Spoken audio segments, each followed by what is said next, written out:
Welcome to Leka Eto Speak YouTube channel. Thanks for watching. Please don't forget to subscribe. Lovers all over the world, welcome to our YouTube channel. Gẹ́gẹ́ bí ẹ ti mọ̀ pé a máa ń fún yín ní update nípa nǹkan tó ń ṣẹlẹ̀. Update nípa ọ̀rọ̀ politics Ọ̀ṣun náà ni a tún mú wá fún yín.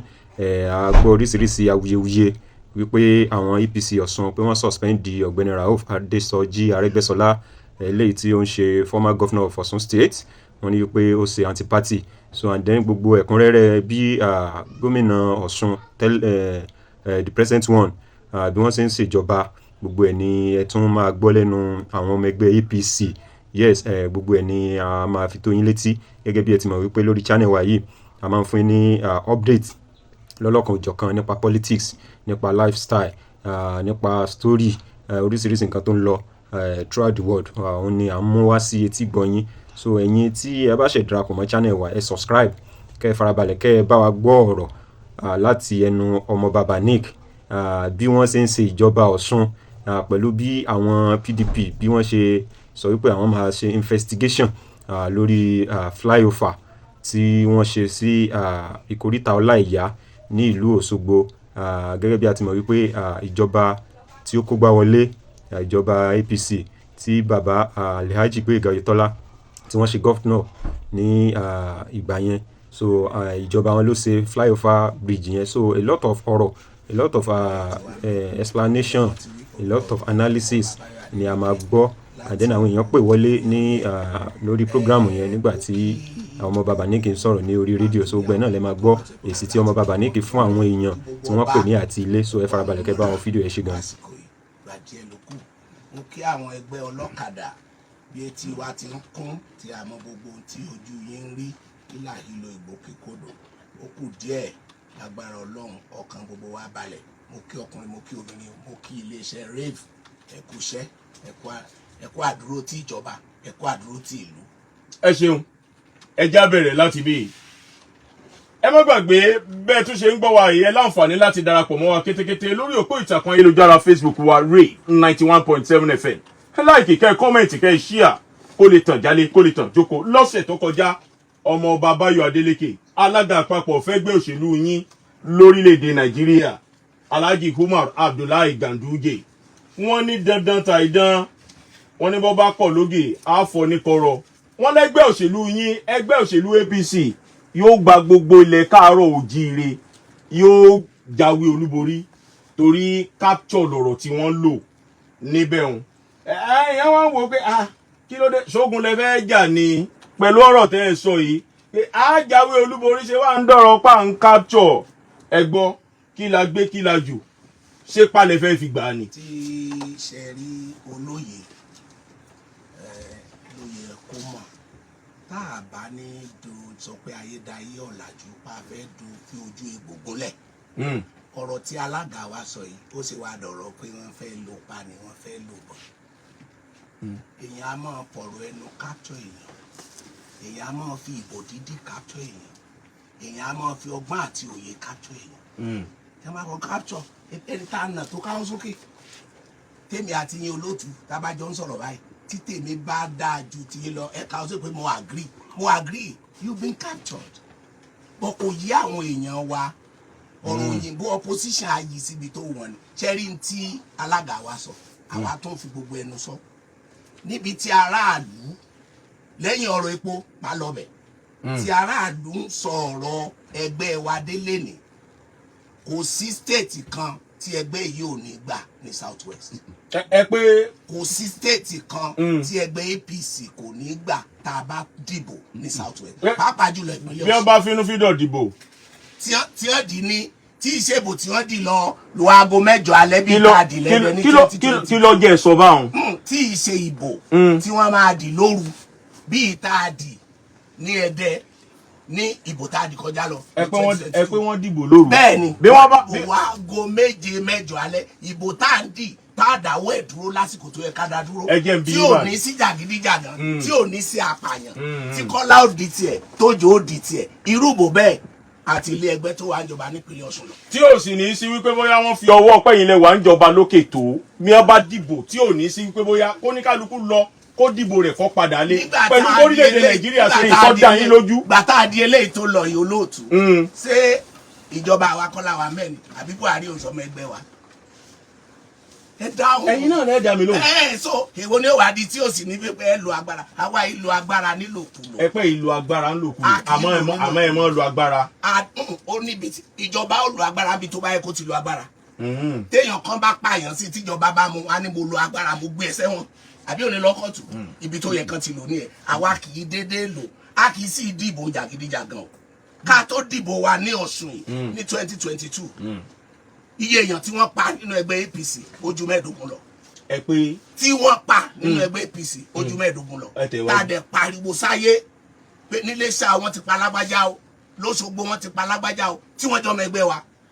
irú ìbò bẹ́ẹ̀ tí ò bá ti wáyé tó jẹ́ ìbò pé Kọ́lá lè jáde kó dìbò pẹ̀lú fọkànbalẹ̀ Kẹ́hìndé lè jáde kó dìbò pẹ̀lú fọkànbalẹ̀ ẹgbẹ́ tó wà ní orí kíní wọ́n ti lọ. àwọn ẹgbẹ́ tẹ́ fẹ̀sùn kàn wípé wọ́n ṣekú pa ọmọ ẹgbẹ́ yìí bẹ́ẹ̀ ti sọ yìí bí wọ́n bá yọ sí bọ́ńbọ́lé ní sáwọn náà ò ní sọ pé ẹ ní àwọn ẹgbẹ́ tiyín náà ó níbi tẹ́ ti kó pẹ́ ti yẹ bò wọ́n nínú òbò tó lọ yìí. kí wọ́n ó sọ ṣe mọ̀ páwa àṣàjẹ́ mẹ́sẹ̀ láwa òun tún ni o ṣe ni páwa mú ìwé dání àní tí ọba ti wá ibi oníròyìn tán bá ti bí nǹkan tàbí ẹbí wọn ẹni wo mẹ́tọ́ ẹ̀ wá ẹ mọ̀ jẹ́ ń gbàgbé olóòtú mi ò mọ̀ bóyá ẹ̀yin lẹ ṣe programme àbẹ́yìn kọ́ mo wá bí mo wá sọ nígbà tá à ń sọ̀rọ̀ pé wọ́n follow due process tí wọ́n fi award ọ̀nà mo ní ìbò náà ti advertise ẹ̀ ìdí nìyẹn tá a fi lóní fertilizer tó ń win ìbò lẹ́gbẹ̀ẹ́ sí de níyì ọ̀nà Bùkọ́lá Pálímì gbà yẹn ó pé wọlé kó ló máa mú ìwé tí wọ́n fi advertise ẹ̀ wá sẹ́yìn padà bí wọ́n pé ìwé náà á rí ìdèmí lẹ́nu tẹ́ bá dẹ̀ ní ẹgbẹ́ jáde fún wa. ẹ jẹ́ ń lọ sórí ìbéèrè ọmọ Babáyọ̀ Adélékè Baníkì wọ́n ní láìpẹ́ yìí lẹ sọ pé gbogbo nǹkan tí gómìnà Adémọ́lá Adélékè ń gbé ṣe ní ìpínlẹ̀ Ọ̀ṣun wọ́n pé ẹ pé imú ìjọba àpapọ̀ ni wọ́n fi ń mí ẹ̀mí ìjọba àpapọ̀ orílẹ̀-èdè Nàìjíríà ló gbé wọn ró owó tí wọ́n ń lò ìjọba àpapọ̀ ní fún wọn àwọn òwòye wá ń wò ó wípé ẹni ìfàòtọ́sí ní ìpè lára mù wọ́n lẹ́tọ̀ọ́ ìpínlẹ̀ Ọ̀ṣun ni báwọn ìpínlẹ̀ tó kù náà ṣe ń gbà á lọ́wọ́ ìjọba àpapọ̀ pé kí wọ́n fi ṣiṣẹ́ ẹ̀tọ́ ìjọba àpapọ̀ náà sì ni kí wọ́n fún gbogbo ìpínlẹ̀ wọ́n máa ń wò wípé gbogbo báwọn aráàlú ṣe ń yìnjọba gómìnà Adémọ́lá Adélékè láwo yìí fáwọn iṣẹ́ ribibi ń dọ̀nà lẹ́dẹ̀ lóṣogbo nílé Ifẹ̀ káàkiri ṣe ń bì yín nù ni. ẹ̀dá ẹ ṣeun àwa yìí bínú téèyàn bá ṣe ń tó dáa o bó bá ṣe tí ò dáa làwa ó sọ fún ṣé wàá ráwọn ìlú tó kù tẹ ní ṣé báwọn náà ń gba ẹ̀tọ́ wọn ni wọn ń sábàrà mórí jẹ. lọ́nà wo. ẹ lè rí wọn kí wọn ó jáde sórí rédíò tàbí òǹgbìfọ̀ wọn Tinubu yẹn olórí burúkú ni òun ló bàlú jẹ́ kò ṣe tó dà wọ́n ń sọ nírèfù ìpapà tí wọ́n ń wá tán sọ wípé ìjọba Tinubu ni ò dáa ìkan wá bí ìjọba wọn ìjọba àtàjọsìn ni ṣùgbọ́n ìdí nìyẹn làwa fi ní tí wọ́n bá tiẹ̀ ṣe ń lóore. màálà ìṣépè ń bí. ẹ jẹ́ kí ọkì èpè kọ́ ni àtàjọsìn èpè kọ́. eléyìí tí ẹ kọ́kọ́ sọ ṣáájú ni mo yọ kó mo láwọn tí wọ́n wá ẹ̀pẹ́ tí wọ́n bá ṣe ẹ̀yìn ò ní kọ́dà bí wọ́n bá ṣẹlẹ̀ ẹ̀ lè mọ̀ torójú yín dojú èèyàn Ọlọ́run ti adúpẹ́ lọ Ọlọ́run ṣe rí táwa ń wí ni tí ìjọba àpapọ̀ bá ṣe program ẹ jẹ́ káwọn èèyàn mọ̀ pé ìjọba àpapọ̀ ṣe báyìí o kì í ṣe kẹ́ ẹ wá gbowó ìjọba àpapọ̀ kẹ́ ẹ mọ̀ jẹ́ káwọn èèyàn mọ̀ kẹ́ ẹ wá máa sọ pé ẹ̀yin ni ń tà ń wí nìyẹn o ó rà lára tó ń dà lúrú lóòótọ́ epo bó ṣe wà bó ṣe affect yín olóòtú ló affect èmi kò sẹ́ni tínú ẹ̀ dùn sí ṣùgbọ́n wọ́n ní títa ríro là ń kọlà ń tí Tinubu ń ṣe láìpẹ́ láì jìnnà ayé aráàlú ara ni wa o. ẹ pé yóò yé àwọn aráàlú nígbà oníkó wá yé wọn. ẹ má wọrí ṣe rí àwọn Yorùbá wọn máa ń pòwe wọn ní àyàngbẹ adádùn àbí kí là á jẹ kí ajá ó tó gbẹ ṣe ti gbọ́ bẹ́ẹ̀ ṣùgbọ́n nǹkan òwe kan náà ló tún sọ pé ṣé bí nǹkan kan lẹ́dí yẹn ń jẹ kágbàdo tó dáyé òwe Yorùbá kan náà ló tún sọ yẹn o ó fún wọn lésì yẹn ẹ máa gbọ́ lóòtú ṣe rí ìtawà ń wí ni pé Tinubu ṣe ribiribi ṣùgbọ́n yẹ kó jẹ́ ká máa mà á bẹ̀rẹ̀ látòrí ọ̀rọ̀ ṣùgbẹ́ẹ̀bù ní 2023 budget ti state 4.1 billion ló wà ní pé àánà sí ṣùgbẹ́ẹ̀bù federal government fún wa ní 4.3. síbẹ̀ náà ti gbà náà láyé ìṣèjọba Alhaji Muhammadu Buhari nígbà ìwà ń jọba. kò sí ìjọba tí ò gbà ṣùgbọ́n àwa ò ní sọ wípé federal government ò ṣe nǹkan àwa ìṣàbáramọ̀rẹ̀ jẹ́ ń táwa ń wí nìyẹn o ẹ̀tọ́ wọn ni láti gbà ṣùgbọ́n kẹ́ wá máa kọ́ school kẹ́ máa ṣe léyìí ìṣèjọba tó wà ń bẹ̀ wọ́n fẹ̀sùn kàn yín lágbọn ṣùgbọ́n ìbùtẹ́yọ̀ dákọ̀ wọ́n lè ṣe nǹkan kan wọ́n lè gbà wọ́n wò yìí wọ́n lè ṣe nǹkan kan. àwọn ọ̀dà kò burú wọ́n lè wí bẹ́ẹ̀ ṣé mọ̀ pé ṣùbẹ́ẹ̀bù authority nìyẹn láàyè ara rẹ̀ àbí níjọ́ tí ẹni tó wà ń bẹ̀ bá wà àwa ṣàlàyé fún ẹ̀yin lẹ́ẹ̀pẹ̀rù wọn pé wọ́n mọ̀ lẹ́ẹ̀ ṣe nǹkan o àwa gbéwèé ń ta àṣẹ wa ṣùgbọ́n èmi mọ̀ pé a ṣe mẹ́tàlá bàbá àtàlátà odò ajá ẹni ajá ọ̀tá ẹni kì í kó du ọ̀yà kí la ṣe rí tí bá a fowó lẹ̀ ká tó lọ ṣé bí studio yìí ni mo wá tí mo ti sọ pé àkáǹtì báyìí lówó báyìí wá àkáǹtì báyìí lówó báyìí wá ẹni wọn ó jáde kan wá sọ pé àkáǹtì yẹn o bà ní kí fọ́ọ̀mù ẹ̀ lórí ni o àwa ò ní parọ́ studio yìí náà ni so wọ́n lè sọ níbi ó bá wẹ lẹ́nu ló lè gbẹnu ẹ̀ lọ lójú tiwọn àwa ò ṣe nǹkan kan. ọyẹ tẹwájú. ní orí ìsùbẹ́ẹ̀bù yìí mo ní ẹ̀yin 4.1 billion lẹ́lẹ́fẹ́ ná ìjọba wa fọ́ ní 4.3 èwo lójú náà méjèèjì so àti ní excess ẹjẹ́ àpariwo pé Tinubu gbìyànjú ẹ̀yọ kan mo fún yẹn. Tech fund 2023 federal government 1.3 billion gbogbo tí wọ́n ń kọ́ sí uni Ọ̀ṣun lẹ́nìí lecture theatre àti ti Òkúkó àti ti Òṣogbo University of Ilesha Ọ̀ṣun College of Tech owó tí ìjọba àpapọ̀ fún wa ni. kì í ṣe owó ìjọba ìpínlẹ̀ Ọ̀ṣun. kì í ṣe owó ìjọba ìpínlẹ̀ Ọ̀ṣun kò sínú owó allocation òun la ṣe ń béèrè pé n kò jẹ́ ìjọba ní gbogbo tẹ̀ sókè sí n kò lè wá náwó allocation sí. ọ̀dà ṣé táwa ń béèrè ó sì kú olóòtú. torí àkùrọ̀ tàbá kúrò ní orí ìyẹn ẹ wo University of Ilesha àwa la dálẹ̀ o wọ́n sì wá bí wọ́n láwa kọ́ wọ́n nítorí àfowó sí ẹ la dúpẹ́.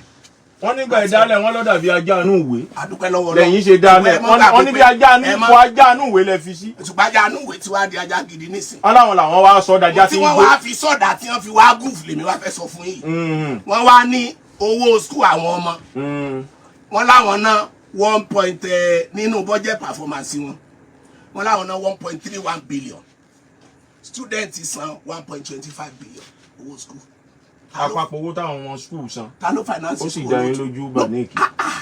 Baniki mọ̀ ni ìjọba Oyètọ́lá mọ̀ ni ẹni tó gba ẹ̀kọ́ lábẹ́ Oyètọ́lá mọ̀ ni àwa sọ̀rọ̀ a ní orí bẹ́ẹ̀ 1.2 billion. tẹ́tẹ́ wá ń gbìyànjú ni pé ìṣèjọba gómìnà Adémọ́lá Adélékè kò ṣe nǹkan kan pẹ̀lú owó ìlú tí ń gbà látàbújá. pẹ̀lú owó ọmọ skul ló sanwó eléyìí IGR 1.25 billion ẹ sì lẹ fẹ́ ná 1.31 èwo lẹ bá nú èje ta ni ẹ ń tàn olóòtú ẹ wo ọ̀rọ̀ tí wàá kó ọmọ yẹn health insurance mo ti sọ rí ní interview kan tí mo ṣe ní Fresh FM wọ́n ní wọ́n register àwọn pensioners ẹni wọ́n jáde kan wá sọ 800 million lówó federal government tó fún wọn 800 million ṣùgbọ́n gbà tí wọ́n gbé jáde ìjọba wa ìmọ̀ọ́lẹ̀ ó ti register àwọn pensioners no ó yẹ kó o sọ pé agbélé lọ́wọ́ ìjọba ẹ bá a dúpẹ́ lọ́wọ́ ìjọba Tinubu o ìyẹn nìkan kọ́ o olóòtú NEL fund láti federal government ló ti wá National Education Loan Fund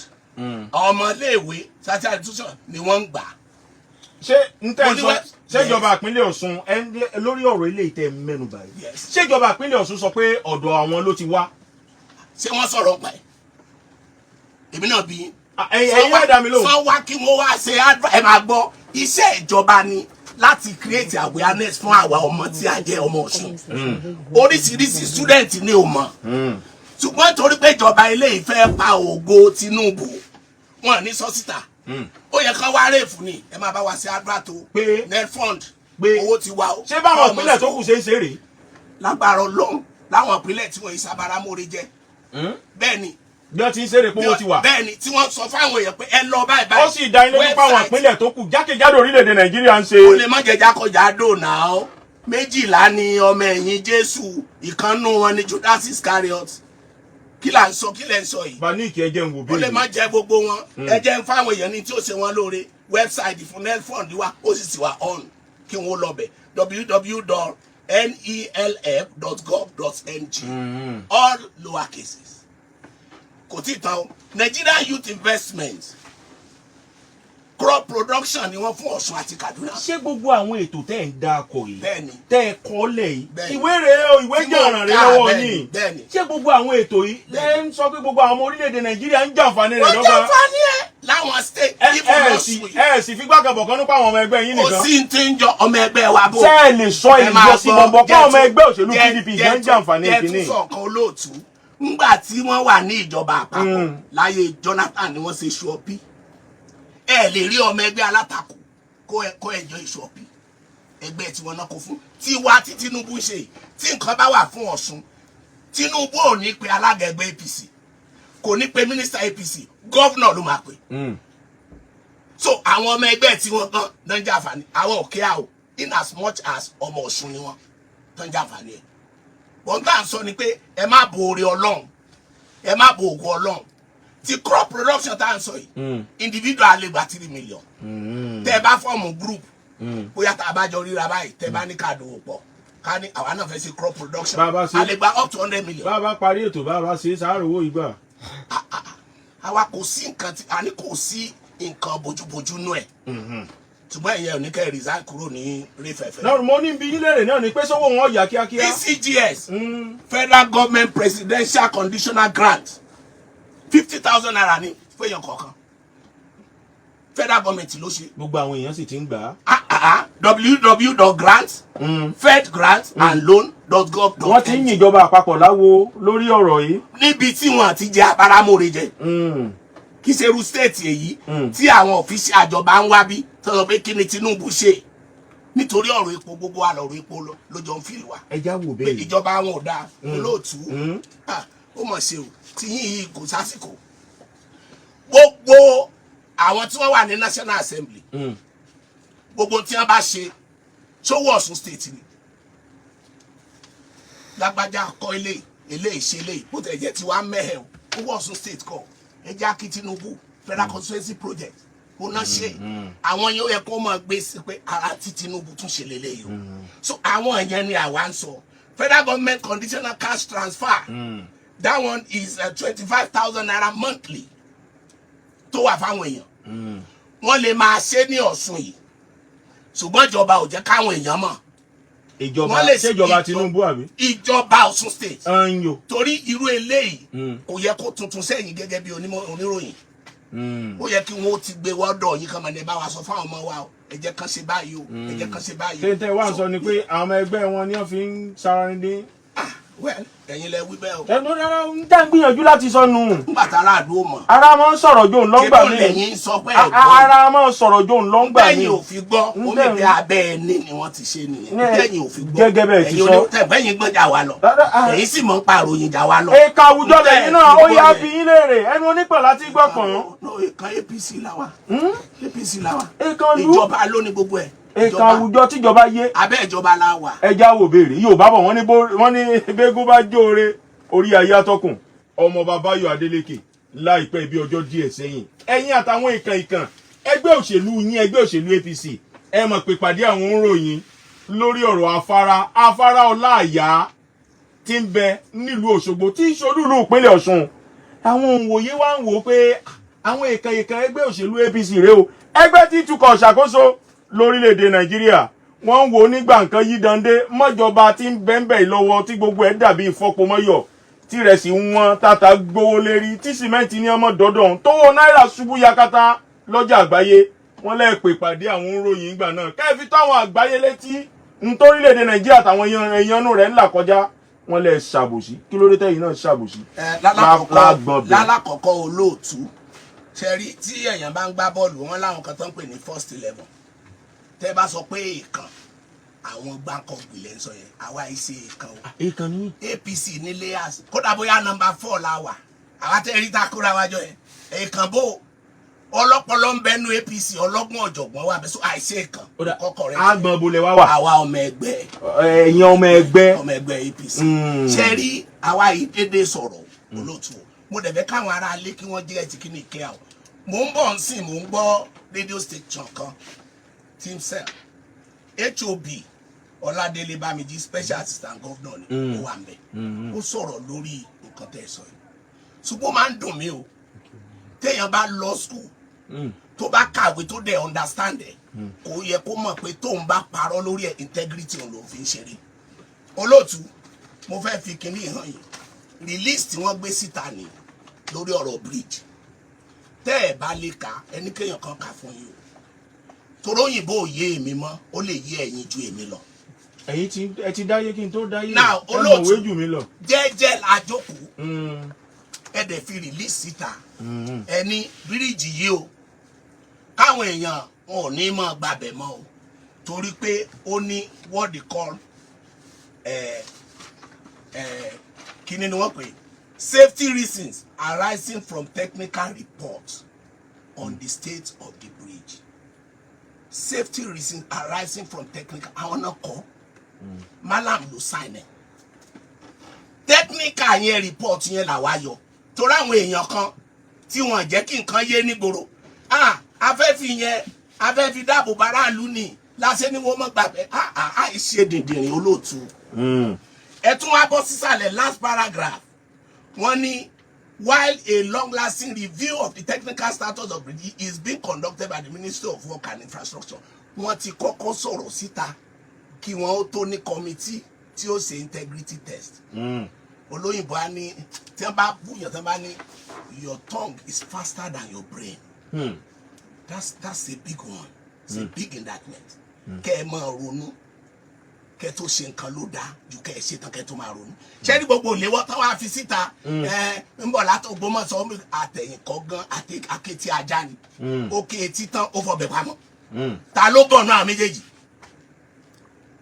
gbogbo ìtàn sọ yẹn olóòtú ó nìyí ẹ̀ka wa ò ní parọ́ technical engineer wo ló fún yín ní rìpọ́ọ̀tù yẹn àbí barrister Kọ́lápọ̀ Alimi lọ́ọ̀yà ni kò ń ṣe engineer Malam kì í ṣe engineer iṣẹ́ yìí kọjá aṣẹ́ tá a máa rán Joseph àti Papi lolo kó wá máa depend èmi I don't have an authority over it gbogbo tí n bá sọ ń pa ẹ̀ n tí a mọ̀ ní esco wa àti tí engineer wa tó bá sọ ni mo lè sọ but for a lawyer to come and say ó ní ẹ bá gbàgbé ká tó kúrò níjọba ní barrister Alimi ìgbà tó wà ní tó ti join ẹgbẹ́ wọn ó ní bíríìjì yìí olófèèlì brain test n tó sọ ń gbà yẹn ló wá carry out nsìn ẹ wá ní nítorí yes mo ń bọ̀ láti ọ̀nà Ìbàdàn ọ̀nà yẹn àtẹ́lá yẹn ti bà ọ̀nà yẹn jẹ́ beyond normal jẹ́ pé mo lo more than 2 hours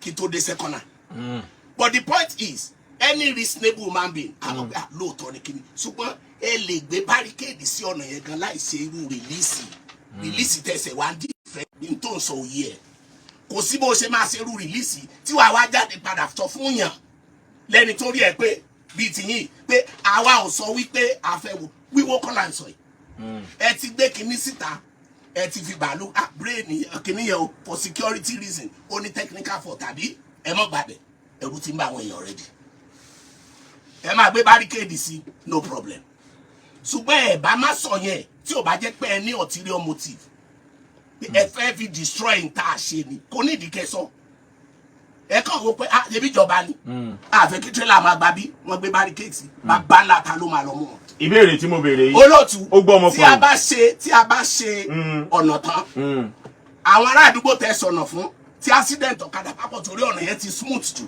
wọ́n máa pè é pé kẹ́ ẹ wá ṣe bọ́ọ̀mù ṣèjọba àná sì pa fẹ́ lọ ṣe bọ́ọ̀mù bí tí ò bá sí wípé a ní intention tí mo fẹ́ káwọn irú àwọn HOB wọ̀nyí kí wọ́n máa sòótọ́ ẹni kan mú ìwé yìí dání kẹ́yìn náà máa sọ pé ń tẹ́ ẹ kọ́ rèé tẹ́ ẹ bá fẹ́ apologize we close the case ṣùgbọ́n kẹ́ máa dodge hiding behind the finger kò sí ẹnì kankan tọpọlọ ẹ pé tó lọ léèwé tó máa gbà yẹn fún wọn níyànjú ẹ má gbàgbé olóòtú ńgbà tí wọ́n fẹ́ ṣe emblem logo state yìí wọ́n gbé kan jáde àwọn Malawi náà ni wọ́n kọ́ ta o ńgbà táwọn èèyàn kì í sí wọn pé eléyìí ń ṣe nìdí ẹ̀wọ́ bíi di tírélà tó kálùbọ́sà wọ́n padà wọ́n bọ́ sórí kí ni wọ́n ní o àti ìgbéjáde o gómìnà ni ó ṣe nílé sá. ẹja padà sórí ìpàdé àwọn oníròyìn World Press Conference tẹ́ pé lórí ọ̀rọ̀ afárá yìí wọ́n ní gbà nǹkan ṣe bí ẹni dàbí awúrúju tó dàbí pẹ́gbẹ́ yín fọ́pọ̀ mọ́yọ̀ lókè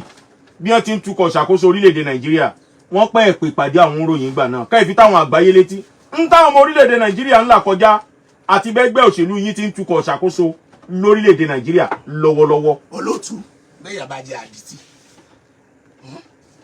yóò ríran téèyàn bá jẹ́ ẹni tó fọ́ lójú agbọ̀rọ̀ ṣùgbọ́n ẹni tó bá fọ́ lójú tó tún di létí wàhálà wà o bóyá àwọn tó ń sọ yẹn bóyá kàtígórì tí wọ́n wà nìyẹn ìdí nìyí o kò sí ìgbà kan láyé pírẹsidẹ́ǹtì ajáde á sọ tiẹ̀ oníròyìn ajáde á sọ tiẹ̀ àwọn authorities tó wà ní charge wọn ajáde pé ẹ má bínú o problem yìí wà lóòótọ́ kò sí ẹni tí ò mọ̀ wípé nàìjíríà le àwa gan mọ̀ pé nàìjíríà máa le president bẹ́ẹ̀ ni ẹ mọ̀ mọ̀ ni nàìjíríà ńlá ti lé torẹ́ ti bàjẹ́ àwọn wo ẹ ti bàjẹ́ máa ṣàlàyé ẹ̀ ṣé àyè máa gbọ́ paniki àwọn wo ni wọ́n bà nàìjíríà jẹ́ torí ẹgbẹ́ òṣèlú yín ló tún kọ̀ ṣàkóso lọ́dún mẹ́jọ tẹ́gbẹ́ òṣèlú yín gbà ṣé wọ́n ṣe nàìjíríà ẹ pẹ́ ẹgbẹ́ òṣèlú yín ṣé wọ́n ṣe nàìjíríà oníròyìn lèmi o ẹ kó wa pọ̀ ẹlẹ́yẹ ti bàjẹ́ ẹgbẹ́ òṣèlú wa náà oníròyìn lèmi rárá ẹ̀yin lẹ tún kọ̀ ṣàkóso alhaji muhammadu buhari bọ́lá pẹ̀ tinubu gbà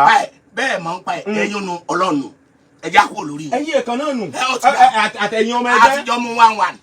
àtijọ́ mú 1-1 ntàwa ń wí nìyí àwọn tí wọ́n bàjẹ́ ni nàìjíríà làwọn náà kíní yìí ti wọ́ láti ilẹ̀ amúkun ẹrù ọwọ́ ni. bóyá kí n wá gbà wípé ọ̀rọ̀ táwọn òye ń sọ ọ̀rọ̀ yìí pẹ́ẹ́tọ̀ mọ́mọ́dì kàmùdù ẹ̀ ń ta àwọn ọmọ orílẹ̀-èdè nàìjíríà bóyá kí n gbà bẹ́ẹ̀. àwa fẹ́ túnṣe nítorí títa ríro làkọlà epo tẹ́yìn ń sọ̀rọ̀ ẹ̀ yìí wọ́n ti ta epo síwájú tí wọ́n ti gbowó for more than 4 years.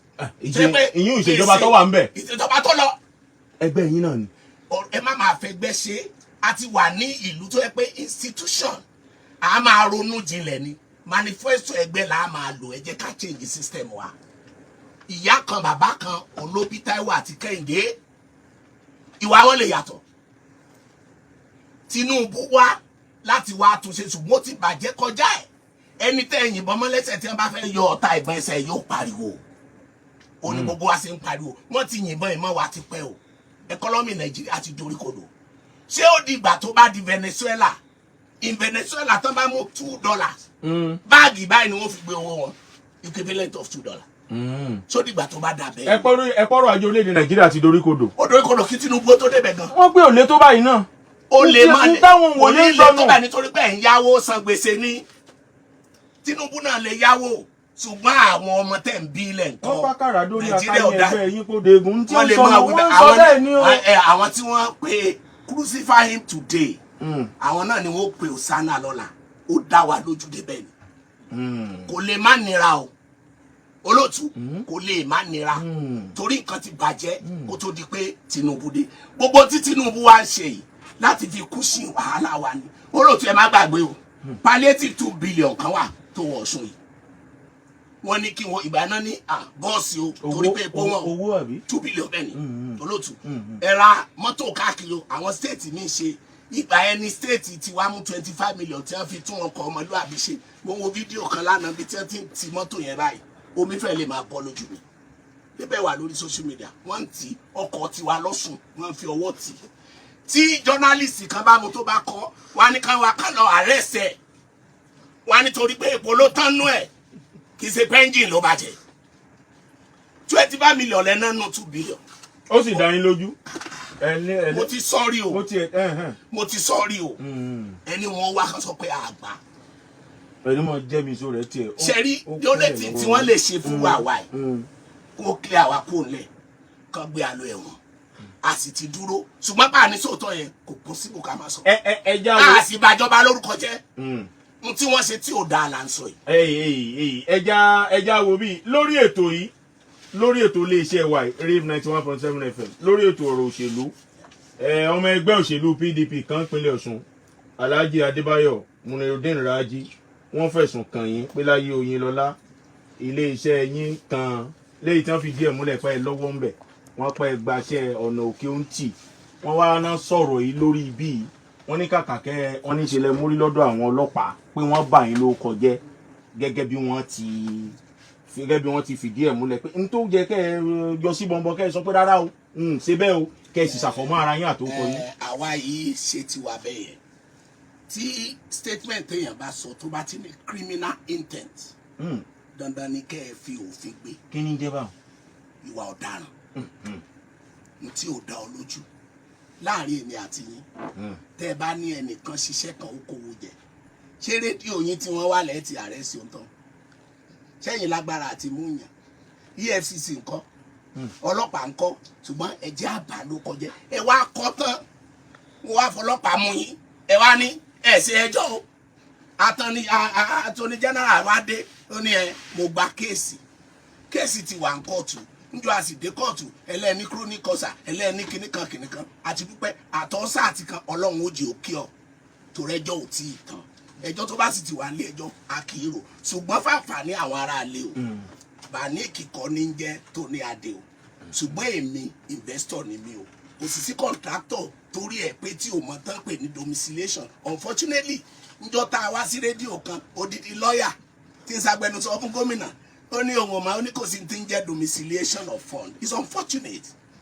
mo tún wádìí mo ní school wo ni ẹ lọ wọn ní unife ni mo ní àwọn fẹ́ sí creative la mọ̀ pé wọn ó tẹ̀ jẹ́ pàwọn bàbá wọn torí premier tiwa ó yà mí lẹ́nu kò yẹ kí rẹ̀ ọmọ jáde lẹ́nu irú wọn olóòtú ẹ mọ̀ jẹ́ àtọ́ ẹja máa wọ àbábọ̀ ilé ẹjọ́ gẹ́gẹ́ bẹ́ẹ̀ ti sọ pé john ben kọ́tù yóò bá bọ̀ wọ́n ẹ jẹ́ sáré wò béèrè kó tó di páàlọ́ lé àwọn èèyàn fẹ́ dá sí o wọ́n ti pìtìmù tí wọ́n fẹ́ pè wọlé lórí àwọn òpó ìpè wa wọ́n ló jogàté ò jogàté ó fẹsẹ̀ méjèèjì sí ro bó ti wà ní ìkìlọ̀ wà ń gbàǹjà ẹ wò ó báyìí báńkì àgbáyé owó báńkì àgbáyé tí wọ́n pé kí wọ́n fi ràn pínlẹ̀ Ọ̀ṣun lọ́wọ́ kí wọ́n fi tún àwọn ilé ìwòsàn ṣe láyé ìṣèjọba gómìnà Rọ̀wúfù Adésọjí Arẹ́gbẹ́ṣọlá wọ́n pé ayé ìṣèjọba gómìnà Oyètọ́lá ló gbowó òun wọ́n pé ẹ̀yin ọmọ ẹgbẹ́ ẹ ti pé mọ́ pè yín lẹ́ẹ̀kan ẹ̀yin ọmọ ẹgbẹ́ APC owó báńkì àgbáyé wọ́n náà ẹ pín mọ́ra yín lọ́wọ́ ẹ̀ tí ó gba méjì tí ó gba mẹ́ta wọ́n lẹ́yìn náà iṣẹ́ àkànṣe gbóntẹ́ ẹ̀ fi ṣe wọ́n náà ẹ pín mọ́ra yín lọ́wọ́ pé ẹ wá yọ sí bàbá ní ìsìn ẹ̀ ń bú ẹgbẹ́ òṣèlú PDP wípé ẹ̀ẹ̀kan iṣẹ́ gbogbo iṣẹ́ àkànṣe wọ́n lẹ́yìn náà ti ṣerú ẹ̀ síwájú. nítorí pé ẹ̀yin jẹ́ oníròyìn ẹ lè sọ bẹ́ẹ̀ sí sọ yẹn torí ọ̀rọ̀ ti yín wọ́n ní ìmí náà wà nù ara yín ẹ sọ pé wọ́n ní ṣé wàá ráwọn èèkàn yẹn ẹ máa gbọ́ sẹ́dá òwòye ẹ̀yin olóṣèlú ṣe ń yọ́ sọ́la máa ń yọ́ gbọ́ o. táwọn òye yẹn tí wọ́n bá wá mọ̀ wípé àwọn tó gbangba sùn lọ́yẹ̀ kí wọ́n kówé wá nípa ní kìí ṣe kó wáyé kí wọ́n sọ pé lọ́dún báyìí ẹgbàá iye báyìí Oyètọ́lá iye báyìí eléyìí iye báyìí tí wọ́n bá ti lè ṣe ẹ mọ́ wádìí ẹ̀ mọ́ ẹ fi okùn lẹ́fà gbé pò. ẹja lọ lé 006 867. kò tí ìyá tún lọ lé. ẹni tẹ̀fẹ́ fi kún mo ti ẹ̀ nìkan tí ń bá bẹ̀rẹ̀ mo wá fẹ́ kán wá ajá sí iná kó tó di pé ń taari rẹ̀ sí yín. ṣe rí ọ̀rọ̀ bíríìjì tá à ń sọ yìí bàbá indictment ni lórí àwọn ẹnjìníà tí wọ́n wà Ministry of Works lọ́sùn torí gbogbo wọn àdìjọ ṣe ni ǹjẹ́ wọ́n ti ẹ̀ consult wọn àwọn nìkan rán wá kán wá sọ̀rọ̀ lórí ẹ̀ tán bá dẹ̀ láwọn ní bọ́dì kán máa bá wa sọ pé àwọn akọ́ṣẹ́mọṣẹ́ àwọn wo current member ni NSC ni àbí èwo ń bẹ̀ kí wọ́n rán wá mo fẹ́ fi kíní kan hàn yín bíríìjì wa ẹ̀ kò fẹ́ sí association tó jẹ mọ́ engineering láyé tí wọ́n bá participate mẹ́. àti irú àwọn ilé tó wá sípínlẹ̀ Ọ̀ṣun lẹ́nu jò ní ẹ pa àwọn náà wá yẹ̀wò ńgbà náà. bàjẹ́ ṣùgbọ́n àwọn tí ètò ìta rí bí wọ́n kàn ya fọ́tò ni àti rí report. ṣé ẹ páwọn èèyàn wá wá yẹ léwu lè sọ àbí. àti lè sọ bí ẹ bá gbé report wọn jáde. ṣé ẹ páwọn èèyàn wá yẹ léwu àwọn ẹgbẹ́ àwọn onímọ̀ ẹ̀rọ. bí wọ́n bá gbé report wọn jáde àmọ́ wá yẹ ti yín wò eléyìí tẹ́ ẹ kọ́ sọ́lá ìyá. mò ń bọ̀ ẹ ṣe sùúrù fún mi. a fẹ́ lọlé ẹ̀yin lẹ́dá lọlé. ṣe rí gbogbo àwọn nǹkan tí mo fẹ́ sọ fún yín yìí the Nigerian Society of Engineers wọ́n mọ̀ nípa bíríìjì tá a ṣe wọ́n certify Nigerian Society of Structural Engineers wọ́n mọ̀ nípa ẹ̀ wọ́n certify ṣé gbogbo àwọn iná náà wá bẹ̀. Nigeria Institute of Architects torí architect Omigbọ̀dàn ó kọ̀ nǹkan kan síta àwọn ọmọ ẹgbẹ́ PDP wọ́n mú bú ni wọn fẹ́ ẹni tó bá lọ́pọlọ Omigbọ̀dàn ń sọ ọmọ ẹgbẹ́ wa kò dẹ̀ wà ní sáìdì wa ó sọ tiẹ̀ architect lòun ó ní authority lórí ẹ̀ rather than a lawyer àbí Papa Lolo and Jacob that will come and talk how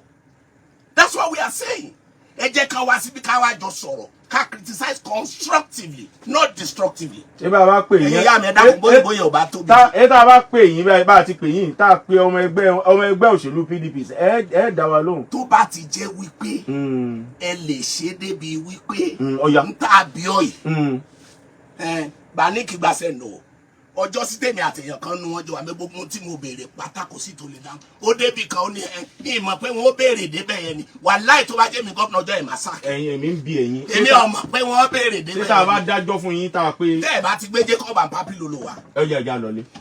tẹ́ ẹ̀ bá ti gbé jẹ́ kọ́ bá pílù wá tó bá já àwọn tí ọpọlọ wọn pé ni we will debate.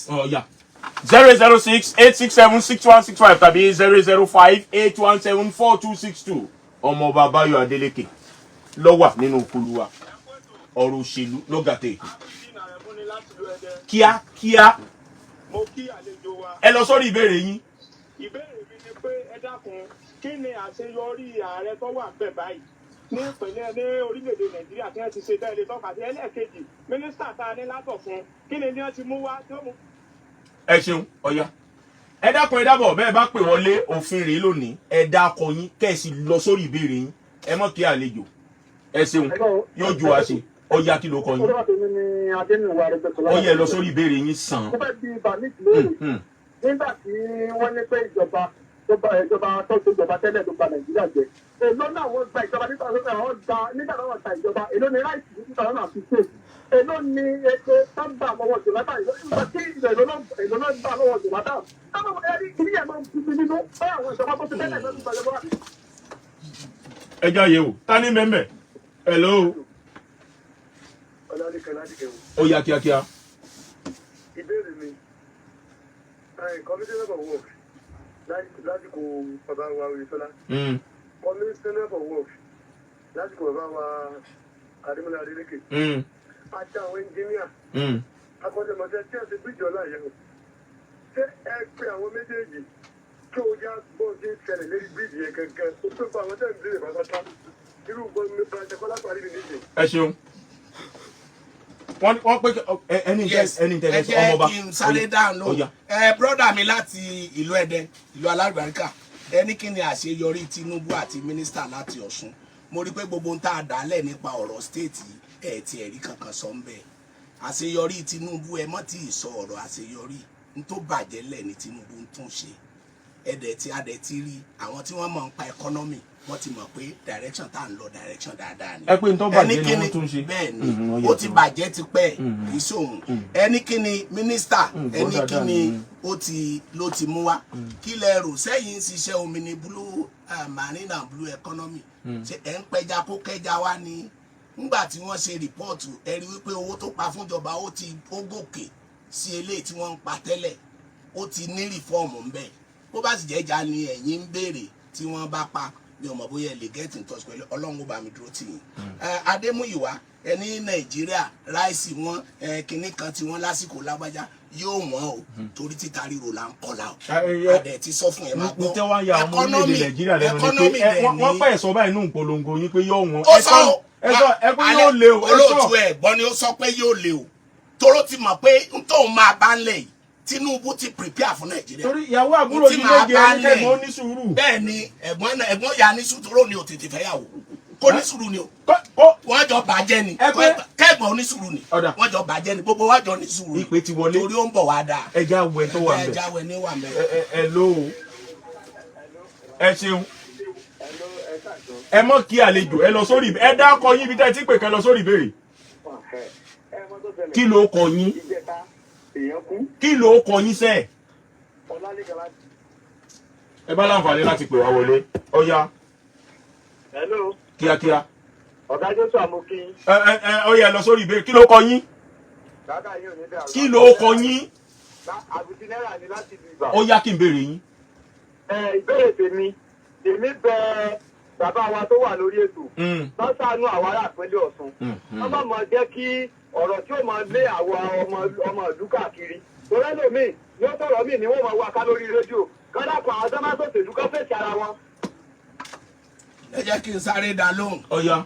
àbùdí náírà ó dùn mí pé ẹ sọ bí tẹ́ ń gbé ẹ lè máa lé wa káàkiri lórí rédíò torí pa àsòótọ́ a sì mọrú yín ọlọ́run ó fún yín lágbára àti máa lé wa káàkiri ọlọ́run ó sì fún òfin lágbára àti lè mú yín. ọ̀yá ta ní bẹ́ẹ̀ ẹ já wò. Hello. orúkọ tèmi ni wá láti ìlú Òṣogbo. ẹ lọ sórí ìbéèrè yín. ẹ jọ mo kí bàbá tó wà ń bẹ̀ yẹn. àní ẹ mọ kí yàn kí lè béèrè yín. ìjọba sọ fún ààrẹ wa nílẹ̀ tó ó túmọ̀ ààrẹ wa dáadáa.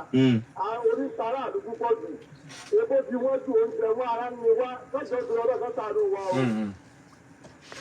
ṣe ẹ̀gbọ́n tí wọ́n wí. lágbára Ọlọ́run bàbá bó ṣe ń ṣe yín náà ló ń ṣe àwa náà ló ń ṣe gbogbo èèyàn a ti sọ bẹ́ẹ̀ lénìí pé ọ̀rọ̀ epo ó ń dàbò wa láàmú ẹ máa gbàdúrà títa ríro là ń kọlà àsìkò ìjìyà ẹ̀ láwa ẹ̀ lágbára Ọlọ́run gbogbo ẹ̀ ó wà sí mi ṣùgbọ́n ìjọba ṣe nǹkan kan o bàbá ẹjọ́ ẹ máa gbọ́ o the CNG tán ní ká máa lo gas tẹ́ ẹ bá lo mọ́tò yẹn tó bá yẹ ìjọba tó wà proactive ni ó yẹ kán ti gbé kan wá sọ̀sùn táàmù change ọkọ̀ wa sí tí ó mọ̀ lo gas ẹ lè lo gas 5,000 láti Èkó síbi ṣùgbọ́n dìgbà tá a bá sọ mo sọ́nà ní fresh lánàá ó dìgbà tá a bá sọ báyìí ni wọ́n á gbéra gúrúgúrú ẹja lọ máa ṣe àwa là ń kọ́ wọn ní nǹkan máa ṣe. ẹ pé wọn ò mọ nǹkan tó ń ṣe àbí ẹ̀yin lẹ ń kọ́ wọn. èmi ò sọ bẹ́ẹ̀. ẹ ti sọ ẹnu yín náà mo ti gbọ́. àwa la kọ́ wọn yàtọ̀ sí pé wọn mọ nǹkan tó ń ṣe. ọ̀rọ̀ làá méjèèjì sọ. a nílé gbé ìpè kankan wọn ṣé ìpè kan rárí wọlé a kò ti kó wa ń papá mọ́ra ń bá tiẹ̀ nífẹ̀ẹ́ láti béèrè ìbéèrè yìí lọ́wọ́ Baniki ní kó tó di pé Baniki ọ lọ àwọn orílẹ̀-èdè Nàìjíríà ń wò pé pẹ̀lú bí nǹkan ti rí yìí náà ṣé ń tẹ́ fi polongo òbòrè lọ́dún 2026 wọ́n tiẹ̀ ní òjìnà mọ́ wọ́n tiẹ̀ lẹ́dún ti forí ìkòkò sọ́dún gan pé Alhaji Isiaq Gboyega Oyetola lọ́mọ yẹ̀yìn lọ́dún 2026. internal arrangement wa nìyẹn kò tí ì kẹ́ni kankan. wọ́n wá tiẹ̀ ń wò pé ó yẹ internal democracy nínú ẹgbẹ́ yìí. alámẹyẹ bọ̀ tó láwọn èèkàn ẹgbẹ́ yín ti ń sọ báyìí pé Alhaji Gboyega Oyetola ń bọ̀. kò sí èèkàn ẹgbẹ́ wa kan tẹ́ ẹ bá sọ̀rọ̀ àwa èso ní bòtòbòtò amẹyẹ bọ̀ lápò ẹ lọ pàpà yọ àní òṣìṣẹ́ ẹ̀ bóyá ẹ ti yọ àwọn ọmọ ẹgbẹ́ PDP mọ́ ọmọ ẹgbẹ́ wa irọ́ ọmọ ẹgbẹ́ wa ìtòtòkùtò ẹ̀yin ni ẹ dúró kẹ́ mọ́ wòran ṣùgbọ́n tó dá wa lójú ni pé àníjọba yìí ti lọ sẹ́. àkókò ìdúró ti kó wa bàbá tó wà dákọ̀ ọmọ ẹgbẹ́ yìí tó sọ báwọn. Honorable Ọlátúbọ̀sún Oyún ti lóye lọ sọ báwọn. wọ́n pé Alhaji Isiaq Gboyega Oyetola lọ́mọ yẹyìn lọ́dún 2026. ẹsẹ̀ mọ̀ wípé wọ́n sọ báà ní o. ẹ máa gbọ́ ṣe mọ̀ wípé Honorable Ọlátúbọ̀sún tí wọ́n wí ọmọ ẹgbẹ́ wa ni ó ní nítorí àbí ó ní tèmi náà rí tí mo ní àti ìfẹ́ sọ kẹ́ ẹ mọ́ lọ mú ọ̀gá wa kẹ́ ẹ mọ́ káwọn apalawi ó mọ̀ yín lọ́rùn kó ní tó ń bọ̀. ẹ la lọ̀rọ̀ ó tiẹ̀ tẹ́ ẹ. ọgbọ́n làwa máa fi ṣe nǹkan tiwa ó ti yé mi báwo. tó kún ọmọ retí. a nílé gbé ìpè kankan mọ́ lórí ètò yìí ètò ọ̀rọ̀ òṣèlú fún tòní eléyìí tí ó gbẹ̀yìn nínú oṣù kẹwàá ọdún 2024 àlejò mi ní kọmíṣánná tẹ́lẹ̀ rí fọ́rọ̀ ìjíjẹ àtọ̀rọ̀jọba àbílẹ̀ Ọmọọba Báyọ̀ Adélékè tí gbogbo èèyàn mọ̀ sí Baniki wọ́n ti pa àwọn iṣẹ́ kan ẹgbẹ́ òṣèlú APC ọmọ ẹgbẹ́ òṣèlú APC ẹ bá ń dágbére ká mọ̀ lọ. ẹ̀yin ará lé tí mo bá tún ti kúrò báyìí wọ́n á ní Baniki yẹn ẹ̀rọ ló pa ẹ máa bá ń pe àwọn olóòtú rédíò nìkan máa mú òótọ́ tiwọn wá kán dẹ̀ máa béèrè lọ́wọ́ wọn torí tí mo fẹ́ sọ fún yìí ọjọ́ tán tiẹ̀ náà ti ń ṣe ọ̀nà yìí ọ̀nà wọn wo ló tiẹ̀ tó 10 kìlómítà kan ṣàlàyé ẹ̀ Oyetola ló ṣe Àdàtò Ìgbàjọ 13.5 kìlómítà Òkè Gádà Lẹ́dẹ̀ 25 kìlómítà Oyetola ló ṣe o kò bàjẹ́ dè ní o wọ́n sì ń lò 12.1 kìlómítà Àgùnbẹ́lówó òkìní ìlú. wọ́n padà sí ìrè kọ́ náà ń pẹ́ ẹ̀sìn gbà ìwà níjọba. gbogbo ọ̀nà kọ́ la lè ṣe. àwọn àdàsọ́nà lu yín ìrè lórí ọlọ́nà dé tẹ́ ẹ dápọ̀ yìí. èyí tá a ṣe nínú rẹ̀ ń kọ́ Àdàtò Ìgbàjọ ń kọ́ wọn ní ẹ̀wì èyí tá a ṣe nínú rẹ̀ ń kọ́ ẹsẹ̀ Máfọlábí ròde wálé à gbogbo rẹ̀ níjẹ̀gbádùn ẹ̀. a kò ti kó wa papá mọ́ra. ẹ ṣeun. Lovers all over the world lérò pé ẹ farabalẹ̀ tẹ́ wo fídíò láti ìṣẹ̀bẹ̀rẹ̀ títí dé òpin nǹkan tí ó bá jẹ́ ìwòye tiyín ẹ̀yin tí ẹ bá jẹ́ ará Ọ̀ṣun ẹ jẹ́ ká mọ̀ lọ́ndà comment section and then Nàìjíríà àwọn atajẹ́ Nàìjíríà ṣe wo bóyá ń gbé ní fásitì ni tí a come across láti wo fídíò yìí comment ẹ jẹ́ kí a mọ̀ ṣé bí àwọn ìjọba wa tí wọ́n ṣe ń ṣe ìjọba lé wa lórí ṣé ó tọ́ bẹ́ẹ̀ ẹ jẹ́ ká mọ̀ opinion tiyín so ẹ̀yin tẹ́ bá ṣe ń darapọ̀ mọ́ channel wa yìí náà à ń rọ̀ yín ẹ bá wa subscribe ẹ bá wa likes ẹ dẹ̀ bá wa share àwọn fídíò sí wa so we love you all thanks for watching.